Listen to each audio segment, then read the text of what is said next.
So good morning guys. तो चलिए start करते हैं आज के यानी कि 9 नवंबर के इंपॉर्टेंट करंट अफेयर्स को। देखिए पहला प्रश्न क्या है, किसे बसवश्री पुरस्कार 2021 से सम्मानित किया जाएगा? तो आंसर होगा पुनीत राजकुमार को। तो कन्नड़ फिल्म अभिनेता है पुनीत राजकुमार और आपको याद होगा हमने पढ़ा था कुछ दिन पहले इनका निधन हो गया।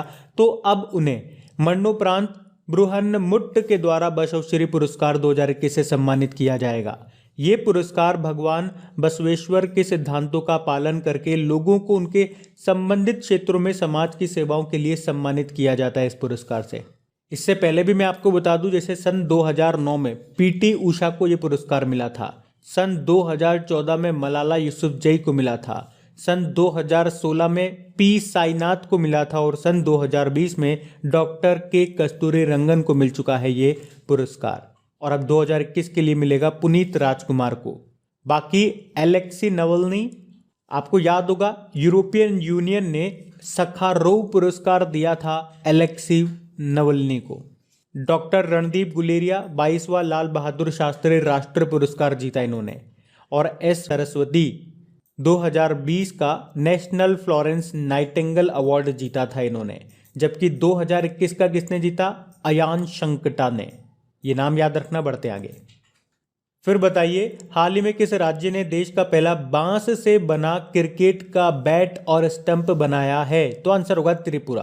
तो त्रिपुरा के bamboo and cane development institute ने North East centre of technology application and reach के साथ मिलकर क्रिकेट बैट के निर्माण के लिए इस्तेमाल किए जाने वाले सभी मानक प्रोटोकॉल को बनाए रखते हुए देश का पहला बांस से बना क्रिकेट बैट और स्टंप बनाया है। तो इन बल्ले का इस्तेमाल क्रिकेट की सभी फॉर्मेट में किया जा सकता है। तो ये जो बैट है ये तो हार्ड बूम बांस से बना है और जो विकेट है ये कंचाइन बांस से बना है। ये वहां पे बांस के नाम है, स्थानीय नाम है। अच्छा, बैम्बू से आपको एक प्रश्न याद आएगा, वर्ल्ड बैम्बू डे कब मनाते हैं? 18 सितंबर को। चलो कुछ प्रश्न का उत्तर दो आप मुझे। बिटकॉइन को लीगल करेंसी के रूप में मान्यता देने वाला पहला देश का नाम क्या है? El Salvador. देश की पहली इलेक्ट्रिक व्हीकल सिटी कौन सी बनी? केवड़िया, गुजरात। भारत का पहला ग्रेन एटीएम कहां पे खुला है? जहां पे आपको इंटरनेशनल सोलर अलायंस का हेडक्वार्टर मिलेगा, यानी कि गुरुग्राम हरियाणा में। बताओ, भारत का पहला राष्ट्रीय डॉल्फिन रिसर्च सेंटर कहां पे खुला? पटना, बिहार में। देश का पहला बुद्धिस्ट थीम पार्क कहां बना? सांची में। देश के पहले डिजिटल यूनिवर्सिटी का उद्घाटन कहां पे किया गया? केरल के तिरुवनंतपुरम में। भारत का पहला वन चिकित्सा केंद्र कहां पे खुला? उत्तराखंड में। और उसी तरह से भारत का पहला डॉग पार्क पूछा जाएगा तो ये खुला है पंजाब के चंडीगढ़ में। और अब याद रखना, देश का पहला बांस से बना क्रिकेट का बैट और स्टंप बनाया त्रिपुरा ने। देखो वैसे त्रिपुरा की कैपिटल होती है अगरतला, मुख्यमंत्री हैं बिप्लब कुमार देब और गवर्नर हैं रमेश बैस। फिर बताइए, अभी हाल ही में किस राज्य की चंबा चप्पल और लाहौल के बने हुए मोजे और दस्तानों को जीआई टैग मिला है? तो आंसर होगा हिमाचल प्रदेश। तो हिमाचल प्रदेश के लाहौली बुने हुए मोजे और दस्तानों और चंबा चप्पल को जीआई टैग मिल गया है। तो ये जो मोजे और दस्ताने हैं ये स्थानीय भेड़ की ऊन से बने होते हैं, जबकि जो चंबा चप्पल है इसको स्थानीय रूप से बने चमड़े से तैयार किया जाता है, जिनको भी जीआई टैग मिल गया है। अच्छा चलो, जीआई टैग से कुछ इंपॉर्टेंट क्वेश्चन मैं आपसे पूछता हूँ। अभी रिसेंटली कुछ प्रोडक्ट्स को जीआई टैग मिला था, तो बताओ अभी किस राज्य के एडियूर मिर्च और कुट्टी अट्टूर आम को जीआई टैग मिला? तो आंसर होगा केरल। किस राज्य के वाडा कोल्लम चावल को जीआई टैग मिला? महाराष्ट्र। महाराष्ट्र के सफेद प्याज को भी जीआई टैग मिला था। उसी तरह से याद रखना, अभी मध्य प्रदेश के चिन्नौर चावल को भी जीआई टैग मिला था। पश्चिम बंगाल की दो मिठाइयां सरभजा और सरपुरिया मिठाई को जीआई टैग मिला था। नागालैंड की अभी स्वीट क्यूकम्बर यानी कि ककड़ी को जीआई टैग मिला था। राजस्थान की सोजत मेहंदी को जीआई टैग मिला था। असम के जुडीमा राइस वाइन को जीआई टैग मिला था। बाकी बात हिमाचल प्रदेश की है, तो ये रहा मैप में हिमाचल प्रदेश। 2 कैपिटल मिलेगी इसकी, जो समर कैपिटल है वो शिमला है, विंटर कैपिटल धर्मशाला है, मुख्यमंत्री हैं जयराम ठाकुर। उसी तरह से अभी 100% टीकाकरण यानी कि दोनों डोज देने वाला पहला जिला बना था हिमाचल प्रदेश का किन्नौर जिला। दालचीनी की संगठित खेती शुरू करने वाला पहला राज्य भी हिमाचल प्रदेश बना। और खेती से याद आएगा, भारत में पहली बार हींग की खेती की गई हिमाचल प्रदेश के लाहौल घाटी में। अच्छा, बुनकर सेवा और डिजाइन संसाधन केंद्र कहाँ पे खुलेगा? हिमाचल प्रदेश के कुल्लू में। और देश में पहली बार मोंक फ्रूट की खेती कहाँ पे शुरू हुई? हिमाचल प्रदेश के कुल्लू में। और दुनिया का सबसे ऊंचा इलेक्ट्रिक व्हीकल चार्जिंग स्टेशन का उद्घाटन कहाँ पे किया गया था? हिमाचल प्रदेश के काजा में। उसके अलावा 100% वयस्क आबादी का टीकाकरण करने वाला पहला राज्य भी हिमाचल प्रदेश है। ई कैबिनेट प्रणाली लागू करने वाला देश का पहला राज्य भी हिमाचल प्रदेश है। 100% घरों में एलपीजी कनेक्शन वाला पहला राज्य ये भी आपका हिमाचल प्रदेश है। और हिमाचल प्रदेश के मनाली में देश का पहला स्काई साइकिलिंग पार्क भी खोला गया था। हिमाचल प्रदेश में ही आपको मिलेगी रोहतांग टनल, जिसका नाम बदलकर अटल जी के नाम पे कर दिया गया, जिसकी लंबाई कितनी है? 9.02 किलोमीटर। तो ये सारे इंपॉर्टेंट पॉइंट मैंने आपको बताया, ध्यान रखना। बढ़ते आगे। फिर बताइए किसे 2020 का तेंजिंग नॉर्गे राष्ट्रीय साहसिक पुरस्कार से सम्मानित किया जाएगा? तो आंसर होगा प्रियंका मोहिते को। तो महाराष्ट्र के 28 साल की पर्वतारोही है ये प्रियंका मोहिते, जिन्हें युवा मामले और खेल मंत्रालय के द्वारा भूमि साहसिक के क्षेत्र में उत्कृष्ट योगदान के लिए प्रतिष्ठित तेंजिंग नॉर्गे राष्ट्रीय साहसिक पुरस्कार 2020 के लिए चुना गया है। उन्होंने दुनिया की सबसे ऊंची पर्वत चोटी माउंट एवरेस्ट को भी फतह कर रखा है और वे दुनिया की 10वीं सबसे ऊंची पर्वत चोटी अन्नपूर्णा पर चढ़ाई करने वाली पहली भारतीय महिला भी हैं, आपको याद होगा। आपको बता दूं एक्चुअली में 2020 के लिए ये जो तेंजिंग नॉर्गे राष्ट्रीय पुरस्कार है ये 7 लोगों को दिया गया है, जिनमें से एक प्रियंका भी है। बाकी 6 लोग कौन है फिर? जयप्रकाश कुमार, कर्नल अमित बिष्ट, शीतल श्रीकांत विश्वनाथन, लेफ्टिनेंट कर्नल सवेश घड़वाल और जय कृष्ण। देखो 1994 में इसे राष्ट्रीय साहसिक पुरस्कार यानी कि नेशनल एडवेंचर अवार्ड के रूप में स्थापित किया गया था, लेकिन बाद में सन 2002 में इसका नाम बदलकर तेंजिंग नॉर्गे राष्ट्रीय पुरस्कार कर दिया गया। तेंजिंग नॉर्गे आप जानते हो, ये एक नेपाली पर्वतारोही थे और आपको याद होगा न्यूजीलैंड के एडमंड हिलेरी के साथ सबसे पहले माउंट एवरेस्ट की इन्होंने चढ़ाई की थी। और ये जो पुरस्कार है ये भूमि, समुद्र और वायु पर साहसिक कार्य के क्षेत्र में सर्वोच्च राष्ट्रीय पुरस्कार है, जो कि अर्जुन पुरस्कार के बराबर है। बाकी शहरोज कासिफ के बारे में जानते हो आप, ये पाकिस्तान के पर्वतारोही हैं। अभी सबसे युवा पर्वतारोही बने थे माउंट एवरेस्ट को फतेह करने वाले। बाकी बछेंद्री पाल ये माउंट एवरेस्ट पर चढ़ने वाली पहली भारतीय महिला बनी थी और अरुणिमा सिन्हा पहली भारतीय दिव्यांग महिला बनी थी ये माउंट एवरेस्ट को फतेह करने वाली। बढ़ते आगे। अच्छा बताइए, अभी हाल ही में द सिनेमा ऑफ सत्यजीत रे नाम की बुक को किसने लिखा है? तो आंसर होगा भास्कर चट्टोपाध्याय। तो लेखक हैं ये भास्कर चट्टोपाध्याय, जिन्होंने महान भारतीय फिल्म निर्माता सत्यजीत रे के जीवन पर यह बुक लिखी है, जिसका नाम है द सिनेमा ऑफ सत्यजीत रे। भास्कर चट्टोपाध्याय की बात करेंगे, इन्होंने 2016 में पतंग, 2017 में हियर फॉल्स द शैडो और 2018 में द डिसअपीयरेंस ऑफ सेली सिकेरा नाम की बुक लिखी थी। और अभी ये द सिनेमा ऑफ सत्यजीत रे नाम की बुक लिखी है। बाकी गुलजार, अभी इन्होंने भी एक बुक लिखी जिसका नाम है actually I met them a memoir. Jaitirth Rao economist Gandhi नाम की बुक लिखी। निरुपमा राव द फ्रैक्चर्ड हिमालय नाम की बुक लिखी। चलो एक प्रश्न मैं आपसे पूछता हूं, कमेंट बॉक्स में टाइप करके बताना, अभी किसे सत्यजीत रे पुरस्कार से सम्मानित किया गया था? तेलुगु फिल्म निर्माता है वो, नाम बताइए उनका। बढ़ते आगे। अच्छा बताइए, अभी हाल ही में बंधन बैंक ने किसे असम में अपना ब्रांड एम्बेसडर बनाया? तो आंसर होगा जुबीन गर्ग को। तो अभी बंधन बैंक ने असम में लोकप्रिय असमिया और बॉलीवुड गायक जुबीन गर्ग को बैंक का ब्रांड एम्बेसडर बनाया है। बंधन बैंक की स्थापना होती है सन 2001 में, हेडक्वार्टर मिलेगा कोलकाता में। एमडी सीईओ इसके चंद्रशेख घोष हैं। और ब्रांड एम्बेसडर से आपको याद दिलाऊं तो अभी फ्लोबीज नियो बैंक के ब्रांड एम्बेसडर बने थे मनोज बाजपेयी। अभी जो नीरज चोपड़ा हैं, अभी टाटा AIA लाइफ इंश्योरेंस के ब्रांड एम्बेसडर बने थे। दीपिका पादुकोण अभी एडिडास की ब्रांड एम्बेसडर बनी थी। और भारत में रशियन फिल्म फेस्टिवल के एम्बेसडर बने थे इम्तियाज अली। अभी आपको याद होगा रानी रामपाल और स्मृति मंधाना को इक्विटास स्मॉल फाइनेंस बैंक का ब्रांड एम्बेसडर बनाया गया था। मीराबाई चानू ये वेटलिफ्टर हैं, अभी एमवे इंडिया और एडिडास की स्टे इन प्ले अभियान की ब्रांड एम्बेसडर बनी थी ये।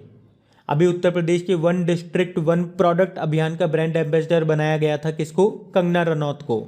और भारत के पहले जो F1 ड्राइवर हैं नारायण कार्तिकेयन, ये जेके टायर और इंडस्ट्रीज के ब्रांड एम्बेसडर बने थे। और ग्लोबली मास्टर कार्ड के ब्रांड एम्बेसडर बने थे अभी मैग्नस कार्लसन, दुनिया के नंबर 1 चेस प्लेयर हैं ये। पंकज त्रिपाठी बॉलीवुड एक्टर हैं, फिनो पेमेंट बैंक के ये पहले ब्रांड एम्बेसडर बने। और अभी क्रिप्टो एक्सचेंज कॉइन DCX के ब्रांड एम्बेसडर बने अमिताभ बच्चन। और उसी तरह से crypto platform coin switch Kuber के ब्रांड एम्बेसडर बने थे रणवीर सिंह। तो ये पॉइंट भी आप ध्यान रखना। बढ़ते आगे। अच्छा बताइए, अभी हाल ही में भारत का पहला रूफटॉप ड्राइव इन मूवी थिएटर का उद्घाटन कहां पे किया गया? तो आंसर होगा मुंबई में। तो भारत में पहले ओपन एयर रूफटॉप ड्राइव इन मूवी थिएटर का उद्घाटन अभी मुंबई महाराष्ट्र में रिलायंस इंडस्ट्रीज के जियो वर्ल्ड ड्राइव मॉल में किया गया। तो ये दुनिया का पहला ऐसा रूफटॉप ड्राइव इन थिएटर होगा जो एक मॉल की छत पर होगा। और इस ओपन एयर थिएटर में शहर की सबसे बड़ी मूवी स्क्रीन होगी। तो इसमें लोग जो हैं वो अपनी खुद की कार के सुरक्षित माहौल में सिनेमा का असली अनुभव ले पाएंगे। और ये थिएटर इतना बड़ा है कि यहाँ एक बार में 290 कार पार्क की जा सकती है और लोग अपनी अपनी कारों में बैठ करके बड़े आराम से फिल्म का मजा ले पाएंगे। चलो एक प्रश्न मैं आपसे पूछता हूँ, बताओ दुनिया का सबसे ऊंचा पहला मूविंग थिएटर ये कहाँ पे खुला? चलता फिरता सिनेमा घर। तो आंसर होगा लद्दाख में। तो जहां पे बात सबसे ऊंचे की आ जाए ना तो मैक्सिमम टाइम उसका आंसर लद्दाख ही होगा। देखना, जैसे कि भारत का सबसे ऊंचा national park Hemis national park है लद्दाख में। ये सबसे बड़ा नेशनल पार्क भी है एरिया वाइज। और सबसे छोटा नेशनल पार्क कौन सा है और कहां पर है? तो साउथ बटन नेशनल पार्क जो आपको मिलेगा अंडमान निकोबार में। ये भी ध्यान रखना। बढ़ते आगे। फिर बताइए, अभी हाल ही में not just cricketer reporters journey नाम के बुक के लेखक कौन है? तो आंसर होगा प्रदीप मैगजीन। नाम में ही मैगजीन है। क्रिकेट लेखक हैं ये प्रदीप मैगजीन। इन्होंने इस बुक को लिखा है जिसका नाम है not just cricketer reporters journey. इसमें उन्होंने भारतीय क्रिकेट के जीवन के अनुभव, सामाजिक राजनीतिक उतार चढ़ाव के बारे में बात की है। बाकी अमिताभ घोष जंगल नामा नाम से ऑडियो बुक रिलीज की थी उन्होंने। चेतन भगत 400 डेज नाम से बुक लिखी। और Jhumpa Lahiri translating my self and others नाम से बुक लिखी इन्होंने। बढ़ते आगे। बताइए, अभी हाल ही में कौन सी कंपनी जगुआर की फॉर्मूला ई टाइटल पार्टनर बन गई है? तो आंसर होगा TCS। तो TCS 2021-22 में जो फॉर्मूला ई वर्ल्ड चैंपियनशिप होगी उससे पहले टाइटल पार्टनर के रूप में British racing team Jaguar racing में शामिल हो गई है। तो अब इस टीम को जगुआर TCS रेसिंग के नाम से भी जाना जाएगा। वैसे आपको बता दूं, लास्ट टाइम यानी कि 2021 में जो फॉर्मूला ई वर्ल्ड चैंपियनशिप हुई थी इसमें जगुआर दूसरे स्थान पर रहा था। अच्छा, TVS की बात करेंगे तो आपको याद होगा अभी TVS मोटर कंपनी को इंडिया ग्रीन एनर्जी अवार्ड 2020 मिला था। माइक्रोसॉफ्ट के CEO कौन है बताओ? सत्या नडेला। अभी इनको भी एक अवार्ड मिला था 2021 का CKP अवार्ड। अच्छा, वैसे TCS की बात कर लें तो स्थापना 1968 में होती है, मुंबई में हेडक्वार्टर है और इसके CEO कौन है? राजेश गोपीनाथन है। बढ़ते आगे। फिर बताइए, अभी हाल ही में किसने पेंशन भोगियों के लिए वीडियो लाइव सर्टिफिकेट सुविधा शुरू की? तो आंसर होगा SBI। तो अभी SBI ने पेंशन भोगियों के लिए वीडियो जीवन प्रमाण पत्र सेवा शुरू की है।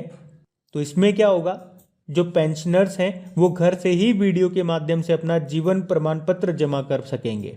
और लगातार पेंशन पाने के लिए हर साल उन्हें 30 नवंबर से पहले अपना जीवन प्रमाण पत्र जमा कराना होगा। SBI इसका हेडक्वार्टर मिलेगा आपको मुंबई में। और इसके अध्यक्ष कौन है? देखो, SBI की बात करते हैं तो इसकी स्थापना होती है 1 जुलाई 1955 में। देखो, उसका हेडक्वार्टर आपको मुंबई में मिल जाएगा और उसके वर्तमान में चेयरमैन है दिनेश कुमार खारा। इसके पूर्व चेयरमैन थे रजनीश कुमार। अभी उन्होंने एक बुक भी लिखी थी, याद है आपको? द कस्टोडियन ऑफ ट्रस्ट नाम से, याद रखना। बाकी अभी SBI ने भारतीय नौसेना के लिए एक कार्ड लॉन्च किया था जिसका नाम था नेव कैश। और अभी SBI ने ही डल झील में एक हाउस बोट पर ATM भी खोला था। उसके अलावा SBI ने सिम बाइंडिंग फीचर भी लॉन्च किया था जो कि एक तरह का सिक्योरिटी फीचर है अपनी योनो एप्लीकेशन को फुल प्रूफ बनाने के लिए। बाकी कोटक महिंद्रा बैंक देश भर में माइक्रो ATM शुरू करेगा। ये Ujjivan small finance bank news में था क्योंकि इसके नए CEO बन गए संजीव बरनवाल। इंडियन बैंक के भी MD CEO बन गए, क्या नाम है? शांतिलाल। ध्यान रखना, ये। बढ़ते आगे। अच्छा बताइए, अभी हाल ही में मुंबई कर्नाटक क्षेत्र का नाम बदलकर क्या रख दिया गया? तो आंसर होगा कित्तूर कर्नाटक।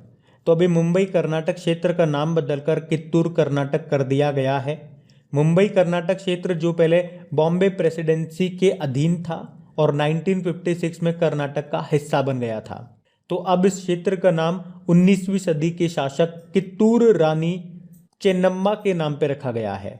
अच्छा, अगर मैं आपसे पूछ लूं कि बताओ हैदराबाद कर्नाटक क्षेत्र का नाम बदलकर क्या करा गया था, तो आंसर होगा कल्याण कर्नाटक। ये नाम भी ध्यान रखना।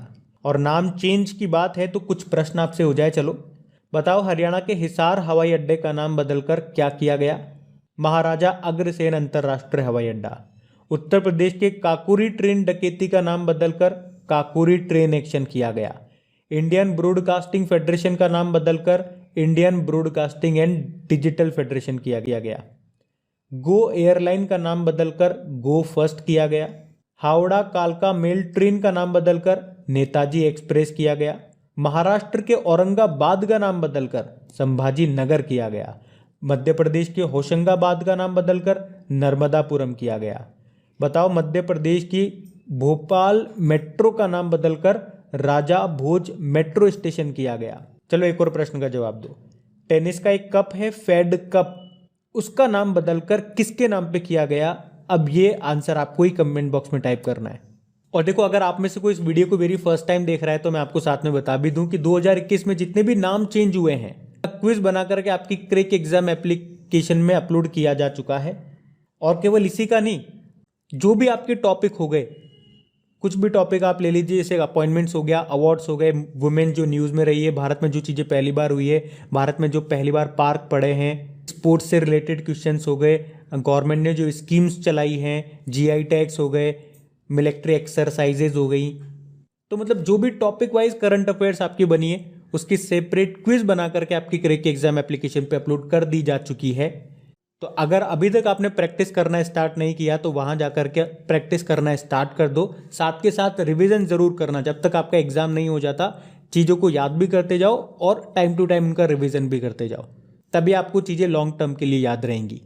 रिवीजन नहीं करोगे तो वो याद नहीं रहेगी, सीधी सी बात है।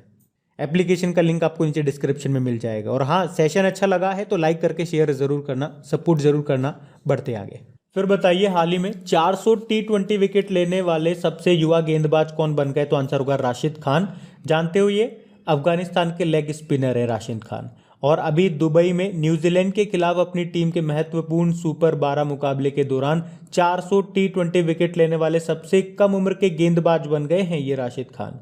अभी न्यूजीलैंड के मार्टिन गप्टिल ये T20 क्रिकेट में राशिद खान के 400वें शिकार बने थे। तो अब राशिद खान 400 क्लब में शामिल होने वाले चौथे गेंदबाज बन गए हैं। तो अब बात करेंगे कल के वीडियो में पूछे गए प्रश्न के उत्तर की। तो कल के वीडियो में आपसे पूछा था, अभी नवंबर 2021 में अंतर्राष्ट्रीय न्यायालय के लिए किसे चुना गया? तो आंसर होगा हिलेरी चार्ल्सवर्थ को। आप सभी ने प्रश्न का बिल्कुल सही उत्तर दिया है। और एक बार फिर से याद दिला दूं गाइज, अगर सेशन अच्छा लगा है, हेल्पफुल लगा तो प्लीज़ इसे सपोर्ट जरूर करो, क्योंकि मुझे आप लोगों का सपोर्ट नहीं मिल पा रहा है। तो प्लीज़ इसे लाइक करके अपने दोस्तों के साथ में, जो भी आपका स्टडी ग्रुप हो गया वहाँ पे एक बार लिंक को ज़रूर शेयर कर दिया कीजिए। और इन सभी क्वेश्चंस की क्विज आपको मिल जाएगी अभी, और इसका PDF भी वहीं से फ्री में आप डाउनलोड कर सकते हैं। Thank you guys.